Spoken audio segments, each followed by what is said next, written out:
Before I start, apologizes for my sore throat. Okay, everyone. Who wants to hear a crazy story today? Good. Before I start telling this crazy story, let me tell you why am I the guy telling this crazy story, and actually, who am I? My name is Nick. I bootstrapped a company from 0 to 15 million ARR in less than 3 years. We have more than 6,000 customers. We are growing 8% month over month, and 70% of what we make is profit. HeyReach is the fastest growing LinkedIn automation tool on the market ever, and some of the people call us an overnight success. But that overnight success, guys, took us 5 years. If it was an overnight success, probably it was the longest night ever. So let me tell you a story. This is us in 2021. We were still students. We raised the biggest investment in Macedonia back then from Day One Capital, and we were building a Reddit automation tool. We raised $500,000. With those money back then in Macedonia, you were able to build a whole building. Before we raised, literally nobody wanted to talk with us. After we raised, everyone wanted to get an interview with us, put us on a podcast, put us on billboards. Even the president of the country met with us. So, we were the guys who were establishing the modern startup ecosystem in Macedonia. And what were we doing? We were just building a Reddit marketing tool. We were scraping Reddit in real time and allowing you to find your potential customers and send automated DMs. TLDR, we were doing this to Reddit. Does anyone know the story? It's Josip Broz Tito arriving in the White House with Richard Nixon, taking out a Tompus, lighting it up, and Nixon is like, wait, we don't smoke here. And Tito was like, good for you. This is exactly what we were doing to Reddit. And of course, they sent their lawyer, who told us that they don't like this. I spent the whole summer of 2022 exchanging legal letters with the lawyers and thinking what we were going to do next. It sounds funny now, but it was probably the worst period of my time. We were the kids who raised money for a Reddit tool. People knew us as the Reddit guys. We had 15 employees who were working at this company. We had families who were believing in what we were doing, and now we had to shut it down. Well, not for us. So we decided it was time for pivoting. This is a message. This is a message I sent to Ilya, my CRO, on August 8, 2022. It says, I do believe going to LinkedIn outreach is the right move. Before we shut down Howitzer, we built some prototypes for Twitter outreach, Indie Hackers outreach, Product Hunt outreach, and LinkedIn outreach. We saw a market gap that all of the 160 plus tools that existed back then were built for individual users. There was no tools that were built for collaborative prospecting, for agencies, for bigger sales teams, and we decided, okay, let's do it. We got all of the money we had in the bank, we put everything we had, and we decided, let's do one final last Hail Mary.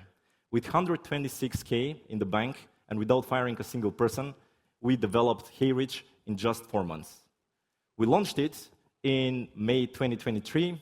It was amazing, spectacular. We got 2,000 MRR in the first month, and we were also 3 months away from bankruptcy. This is, again, Slack message that I sent to my co-founder about cutting costs and maybe changing the team structure and stuff like that. But good for us. We were already in talks with VCs. We had 5 or 6 investors that we were talking with. We were in deeper stages. Yeah, we are going to fundraise. All's good. And then June 2023, when we were just 2 months away from bankruptcy, literally all of the VCs said no. And it wasn't a nice position to be in. Again, we are coming to a point where we are like, what are we going to do? We decided, okay, let's try one last final Hail Mary. And we launched on AppSumo. Does anyone here know what AppSumo is? Okay, good. For those of you who don't know, it's a marketplace between founders and buyers who can the buyers can go and buy your software, your monthly subscription SaaS, for one fixed cost. So they could go and buy HeyReach for $69 a month for lifetime without paying the second month, the third month, and so on. And AppSumo goes and distributes all of this in front of millions and millions of people. But what's the catch? AppSumo gets 75% of what you make. We negotiated a lot with them. We negotiated for a whole week. We got them to 50-50. It was a moment I signed the deal on Friday night, 2 a.m. in a club, with a drink in one hand, the phone in the other hand. I signed the deal with AppSumo. I wanted to get the screenshots of the whole negotiation and stuff like that. And the whole result of all of that was that we became the #1 best-selling tool at AppSumo. In like 7 days, we took home 320K, and pretty much we had the whole runway for the whole next year. So we are away from bankruptcy, everything is going amazing. What can go wrong, right? Well, after AppSumo, for the next 6 months, we were stuck between 8 and 9K MRR. We couldn't scale whatever we did. We were trying to sell to everyone. We were trying to sell to recruiters, sales teams, agencies, stuff like that. And then Ilya, my CRO, came to me and he was like, dude, I had 597 calls, and I do believe we should niche down to lead gen agencies. And I was like, no. We should niche down to recruiters because there is no LinkedIn outreach tool for recruiters. I'm so glad I listened to him, and we decided to niche down to these lead gen agencies. So what we did, we just changed the offer, and we decided that we are going to focus on the agencies. We went on the website, we created 2 more pricing plans, we guarded them by book a demo, and instead of selling just seats, we decided that we are going to sell bundles of seats. So if you were an agency, for the first time ever, you were able for one fixed cost to run your entire LinkedIn outreach operations. And honestly, this was an offer they couldn't refuse. So what they did, I went on LinkedIn, I just posted, hey, we are right now for agencies, we have these 2 pricing plans. Nothing was developed behind the hood. There were just 2 Stripe links, and just placed it outside. What happened?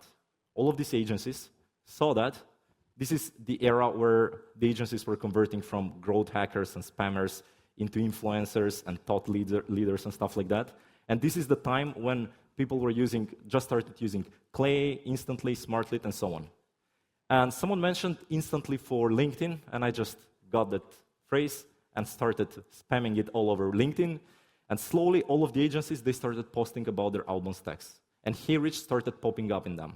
Back then, they were calling this thing the Holy Trinity: Clay, Instantly or Smartly, and HeyReach. The new agencies pop up, see what these agencies are doing, see that posting on LinkedIn is a new way of getting clients, and they start doing what they're doing. At the beginning, they were even copying their slides, like literally the pictures that they were posting.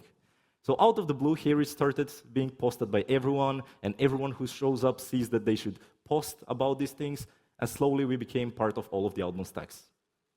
The next thing was we know nothing about the market. Back then, we wanted to build HeyReach into all-in-one, into Apollo, Clay competitor, stuff like that. But we decided we know nothing about the market. Let's completely ditch our whole roadmap and create a new one. What did we do? We got all of the closed-loss deals and all of the churn customers with their potential value and the churn reason, and just put it in an Excel sheet. We did this pie, and how we approach product development. Select the top 3 things. We select them, we build them, we ship them. Go back, select the next 3 things, develop them, ship them. And to be honest, this is still how we are building HeyReach until today. We don't have any glorious roadmaps. We don't predict where the future is going to be in 2 or 3 years. We just go and build exactly what the customers want. And there was one LinkedIn DM that I got in May 2024 that literally changed the whole trajectory of HeyReach. Stefan from Clay, he reached out to me and he was like, hey dude, what is this thing Clay that HeyReach that everyone is talking about? We should do an integration. We did that integration, and after that, the growth has been hockey stick. I do believe that us integrating with Clay and us approaching the way of integrating instead of building was the key indicator and the key way to continue building the company. And this is still how we are doing it until today. HeyReach is a tool that integrates deeply with your outbound stack. With whatever tool you're using, it natively communicates, and we are getting around 20% of our revenue from integration partners. The whole logic is why building, for example, why going multi-channel and building email outreach tool, where when we can integrate with Instantly, we can integrate with Smartly, we can integrate with Email Bison, and just get their audiences and get overlapping and get all of the audiences shared with us. And this is pretty much the whole philosophy behind building the product. But let's jump into the more interesting things. how does the GTM system looks behind a 15 million ARR company.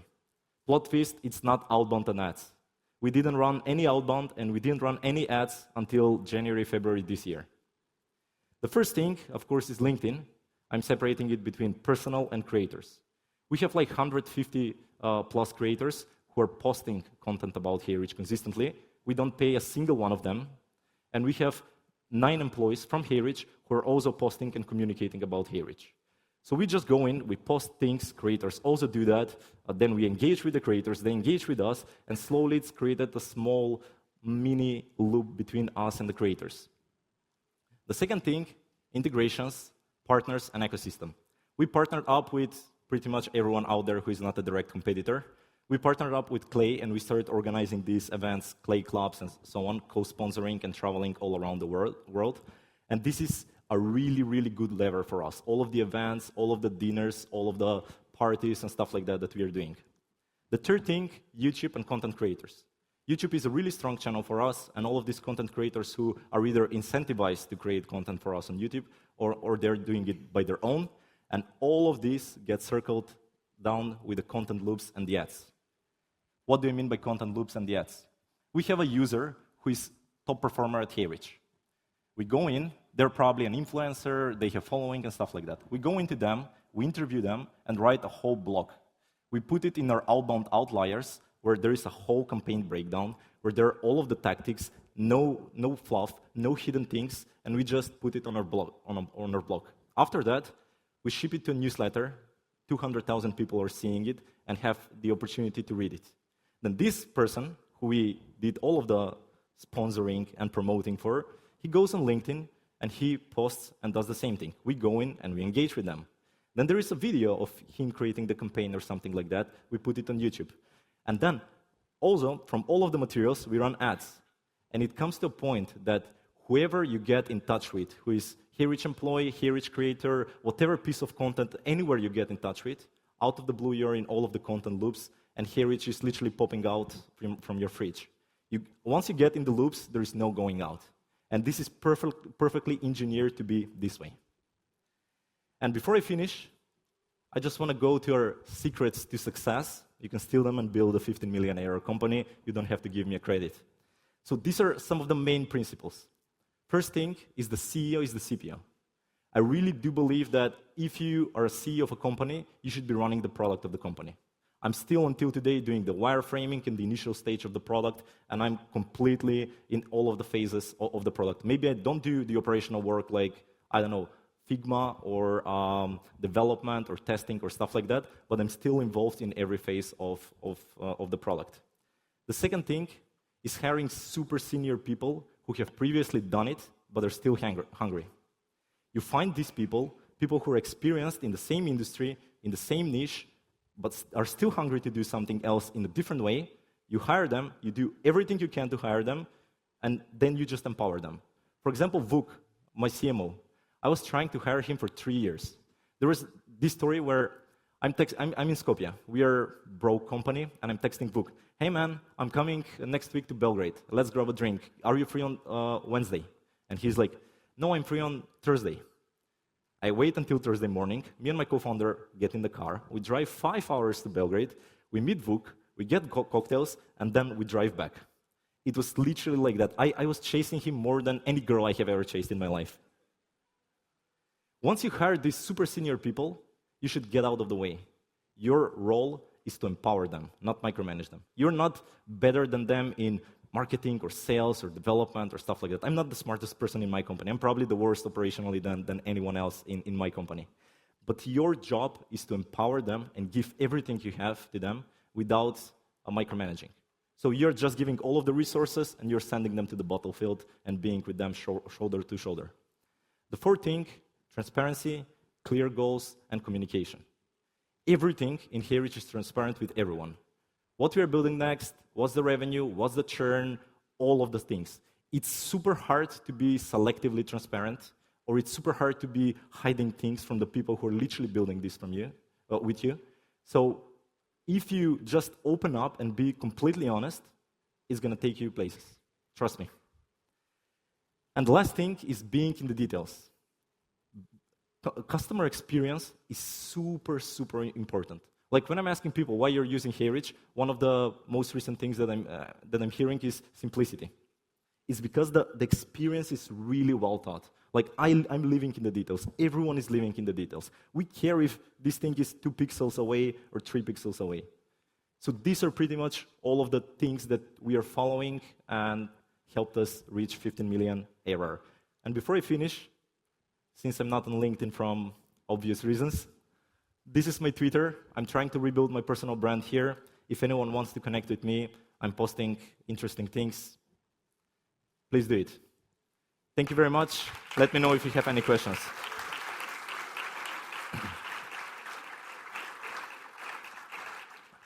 Let's do Q&A. I left some time for Q&A. I wanted to directly address some things from the audience.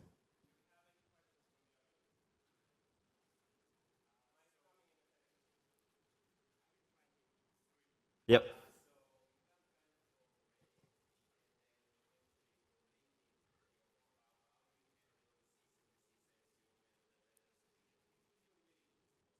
Yeah, the question is, I got banned from Reddit, and I got banned from LinkedIn, and how do I handle these situations? Well, I guess I'm not learning my lesson. We didn't get any communication from LinkedIn. They just went and they nuked my profile, my co-founder's profile, and the company page. We didn't get any cease and desist or anything like that, because what we are doing is not illegal or stuff like that. It's just breaking terms of service of a company that has pretty vague terms of service. Like even if you see Google are breaking the LinkedIn TOS. Anthropic are breaking the LinkedIn TOS. Companies who are, I don't know, doing attribution of LinkedIn ads and stuff like that are breaking LinkedIn TOS. LinkedIn is in a monopoly phase where they are kind of like trying to censor what works for them and what doesn't. So yeah, that's my answer to your question. Anyone else? Right here. Hi, Nick. Hi. Hi, Jenny Gartoy here. Big HeyReach customer, so thank you very much. Thank you. You mentioned not paying for influencers. I'm one of those people that post for you for free.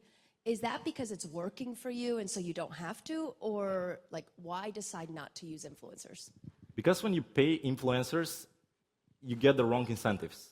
In my opinion, I would rather empower these influencers instead of paying to them. You know, you're reading probably some posts, super long posts with a picture of the person drinking coffee in a coffee shop, and then they're mentioning the company that they're talking about. We didn't want to get this type of posts. We wanted to get people who genuinely want to share about their experiences, genuinely want to talk about the tool, genuinely like the tool, and we decided we are going to empower them in many different ways that are not direct monetary compensation. For example, higher affiliate fee. For example, access to our closed community when they have access to the team, access to the beta features, and stuff like that. I'm hosting, before we launch a feature or a product, I'm jumping on a call with a lot of influencers and tweaking the product exactly to their needs. If you have, let's say, you want a specific feature built for you, the likelihood of that happening sooner than later and just entering the roadmap and waiting and stuff like that, if you're an influencer and a partner of HeyReach, is much higher. Sometimes you're sending customers as well to our influencers. Like somebody cancels HeyReach, they need LinkedIn outreach, but they don't know how to use it. So what do we do? Okay, these guys are specializing in your niche. You should go and talk with them. And these guys are partners of HeyReach. And what's better than anyone sending you leads that you can convert compared to pure cash? So that's the whole idea behind this. Hey, Nick. Hi. Quick question. So you guys got to 15 mil basically on content and grid and, so what's the plan? Like, what's the goal where you guys want to be at in, like, let's say 2-3 years? And which channels do you think are going to get you there? I mean, as I said in the presentation, I'm not the guy who is trying to think 2 or 3 years in the future, because the outbound industry is an industry that's changing super fast. Like, if you try to build a roadmap like, hey, we are going to build these things until the end of the year, and you try to waterfall the company, I don't think you're going to get far. We got this far because we've been kind of like opening a lot of doors and seeing what's pulling. We are going on a principle of we are not going to push something, but we are going to see what's pulling, and we are going to go in that direction. So I would say we are going to stay flexible. We are going to be on top of the outbound industry. We are going to monitor what are the needs and what are the needs that we can fill. And about the channels, I do believe that at this stage, ads and outbound and kind of like being present on literally all of the channels, including content, SEO, and GEO, which Bojana is doing amazing for us, thank you. I do believe that it's going to be a combination of all of the channels, and it's going to be super important to be present on all of the channels. My goal when it comes to a channel is that I only care about the channel being profitable. And we are not trying to focus on too many channels at once. We are kind of like, okay, we are going to test the hypothesis on these 3 channels, but they must be profitable within a given time frame. If they're not profitable, we are killing them, and we are not present there. That's why ads and outbound didn't work for us until January, February this year.